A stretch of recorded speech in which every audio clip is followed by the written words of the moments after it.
I received a shocking revelation at my workplace. My daughter, left in the car, had passed away. The news came abruptly from a police officer, leaving me in a state of distress. Frantically, I hurried to contact my mother, who was supposed to be watching over my child. Thankfully, she assured me that everything was fine. My daughter was currently enjoying a snack. Relief washed over me momentarily, but it was short-lived. The penetrating gaze of the police officer raised suspicions, making me realize a hidden truth. I am Kinaya Mullen, 38 years old, residing with my husband and child. My husband, 4 years my senior, works as a sales manager at a house manufacturing company.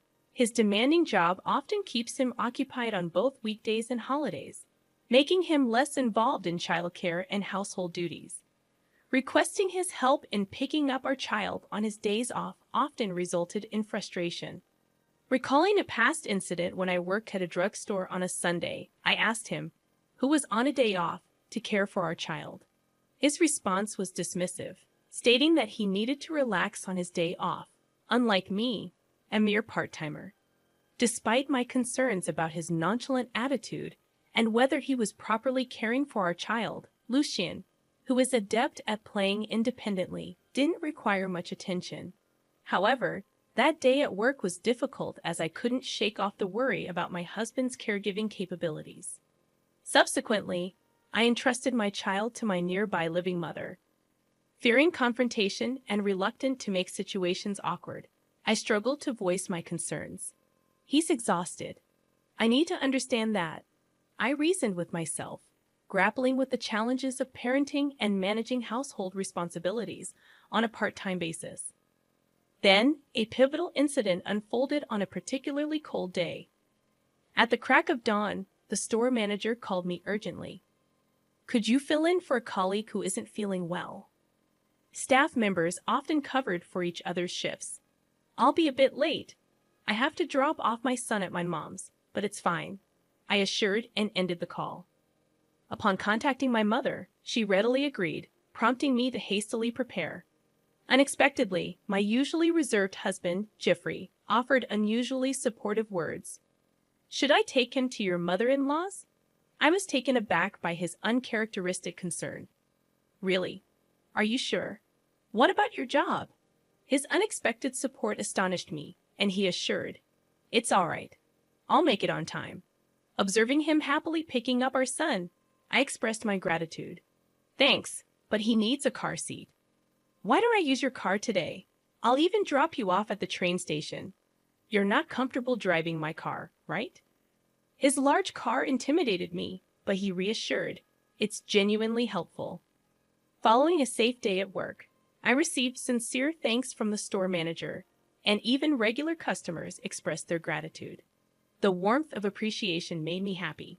However, just before concluding my shift around 4:00 p.m., an unexpected intercom announcement summoned me to the backyard. 2 men awaited, and the store manager discreetly informed me, it's the police, introducing me with a puzzled expression. This is Cam Mullen, police. Yes, I am Mullen. Despite my confusion, I struggled to piece together the situation, but nothing seemed to justify a policeman in casual attire approaching me. The officer scrutinized me from head to toe, urging me to remain calm as he delivered the devastating news. Please calm down and listen. Your daughter has passed away. Daughter? Whose daughter? My confusion deepened as they proceeded to explain the grim circumstances. A 1-year-old girl had tragically succumbed to the cold in my car, parked behind the station. The police, treating me as a suspect, detailed how the adjacent car's driver had discovered the distressing scene, prompting an ambulance call that proved too late. Only then did I realize I was under suspicion for creating the tragic situation. Wait a second. I don't understand what you're saying.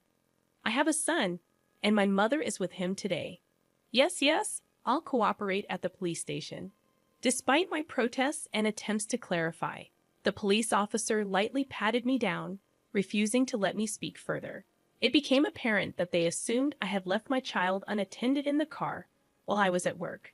Treated like a criminal, it was only after being placed in a police car that I was granted permission to contact my mother. This is absurd. I'm with him, of course. My mother, unaware of the situation, seemed shocked by my call. Despite the relief flooding over me upon hearing the voices of my mother and son, knowing my child was safe, the stark reality of the girl's tragic death in my car lingered. Upon reaching the police station, a detective with an intense gaze relentlessly questioned me, describing how my husband had taken our child to my mother's place that morning seemed to temporarily dispel suspicions. However, my attempts to contact my husband during the police inquiry remained unanswered. They asked, "Can you confirm if you know the missing girl?" This moment proved more challenging than the initial suspicion. Gazing at the girl, appearing peacefully asleep, I cried, overwhelmed with guilt. Unfortunately, I only had a vague impression of having seen her somewhere. Honestly admitting this to the police, they urged, "If you recall anything, contact me," finally releasing me as darkness enveloped the outside. Anxious to reunite with my son, I rushed to my mother's house. In the midst of explaining the situation to my mother, tears flowed, providing comfort as my child slept peacefully. Returning home after 9 p.m., my son fell asleep once more. I attempted numerous calls to my husband, who remained unresponsive. A midnight message arrived, revealing an unexpected business trip. Despite my immediate call, there was no answer, so I messaged back, informing him of the unsettling events. However, subsequent attempts to reach him were met with silence.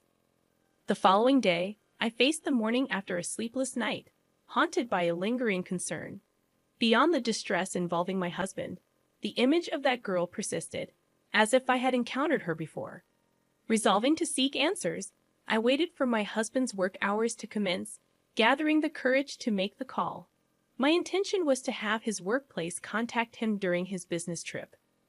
Surprisingly, I learned that my husband had taken a vacation since the previous day. Grateful yet perplexed, I found myself temporarily unable to process anything after the phone call. Amidst the shock, the idea of confiding in my best friend Chrissy dawned on me. Ready to make the call, I was met with astonishment upon opening my phone. In haste, I reviewed the messages from Chrissy Lie. It's a lie. One of the images there shook me to the core, as the girl in the picture with Chrissy was the same girl left in my car. Oh my God, it was Chrissy's daughter who passed away. Suddenly, the fragments of yesterday's inexplicable events started connecting. The question echoed. Why was Chrissy's child abandoned in my car? Convinced that this wasn't a delusion, I began to suspect my husband and best friend of having an affair.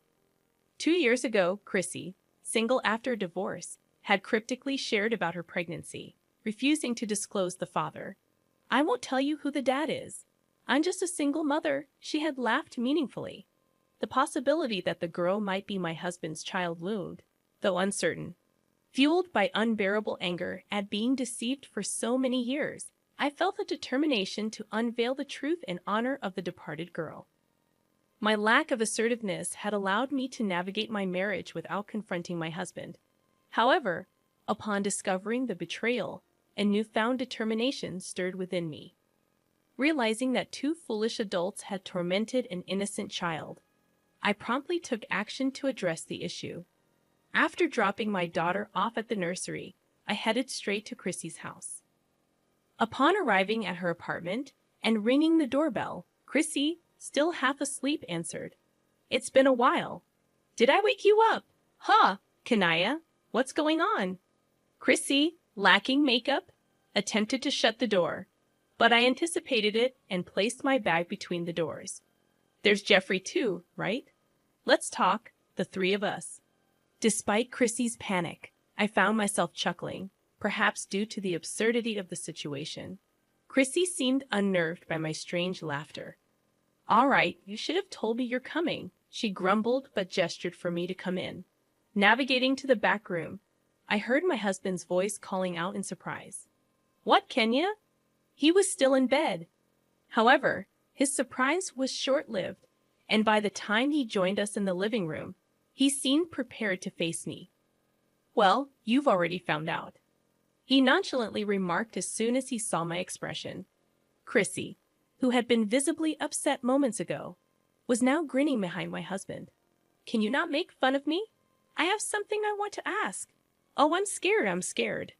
Despite the urge to scold Chrissy for her unserious demeanor, I suppressed it. I assume you've already been informed about her daughter. If you know that, why are you two here? Why haven't you gone to pick her up? It seemed they anticipated that I would be contacted regarding Chrissy's daughter. I couldn't fathom their actions, wondering just how much they knew about the situation. Give me a break. The police are taking care of that kid right now. She didn't even realize her child was missing and was shockingly optimistic. I learned, feeling disheartened by her ignorance. Simultaneously, I decided to unveil the truth after listening to their version of events. How did this happen? We were surprised too. There were a lot of people around when we returned to the parking lot. Oh yes, some people are just so dramatic, they casually remarked, delving into the details of the previous day. My husband, on vacation, had initially planned to spend time with Chrissy. However, Chrissy's child complicated matters when they tried to enter the hotel in front of the station. That's why he parked my car in a lot and went to the hotel with her child still inside. As I learned of this impulsive decision, my jaw couldn't help but drop. When I exited the hotel and returned to the parking lot, the police were surrounding my car. He even saw the ambulance and thought it was a bad situation, so he ran away. In a typical scenario, one would be concerned about the child's safety, but they interpreted the situation in their favor. I'm dismayed to hear that she's relieved to be free from taking care of her child, under the protection of the police. How long has your relationship been going on? I confronted them directly, urging them to share their side of the story. You're insensitive, Kaya. Right after I got divorced, it's been 4 years. I gave her some advice during her divorce, and things happened. It's a common pattern, I guess. Back then, I had suspected my husband of having an affair. Pregnant and anxious, I chalked it up to overthinking. I was astounded that my best friend was involved. So you're the father of Chrissy's child. Unlike my son, my daughter is cute. My husband candidly admitted, almost as if he aimed to provoke me. He confessed to the spontaneous idea of using my car, considering that Chrissy lacked one, and using my car with a child car seat would make outings with all 3 of them more convenient. Then you should have divorced me and married Chrissy, I retorted, feeling like our time together had been wasted, placing the blame squarely on my husband. Yet again, he made an absurd claim. If you do that, my company will find out about the affair and the child. It will hinder my promotion. The idea of sacrificing our relationship for such reasons filled me with disgust towards my husband. Kenya, that's not all. Chrissy, standing beside him, condescendingly laughed. Jeffrey told me his wife is a submissive housekeeper who doesn't talk back, allowing him to do whatever he wants. I questioned. Okay, but were you okay with that? You have kids too. I pondered while Chrissy burst into laughter. Ha, I'm sick of marriage. I just want financial support for my living expenses. Oh yes, unlike Kaya, Chrissy costs me a lot. She's high maintenance. Ha ha ha. My husband and Chrissy, speaking openly, seemingly treated me as if I were invisible. Faced with their selfishness, my patience neared its limit. Anyway, what's our plan now? You can't escape this. I subtly directed the conversation. Is it that much of a trouble, Chrissy? Go pick her up. Then we got caught, so I have to pick her up. But the police will be mad at me. Yeah, she's not old enough to come home alone. So far, they don't seem to care about her child even once. And when they speak, it's all about their own worries. Enough is enough. There's no room for sympathy. Finally, I decided to reveal the truth. Honestly, I'm dumbfounded. Both of you only think about yourselves. Oh, what do you want to say? My husband glared at me, but I remained unfazed. I'll tell you the truth. Your daughter passed away yesterday. She was left in the car in the middle of winter, I revealed, watching as their eyes widened, and they screamed. Poor thing. I can't imagine how cold it was. Oh, you're lying. Your shallow actions have cost the life of a young child. Chrissy pointed at me, shouting angrily. It's all your fault, Kaya. Chrissy, you can't be mad at me.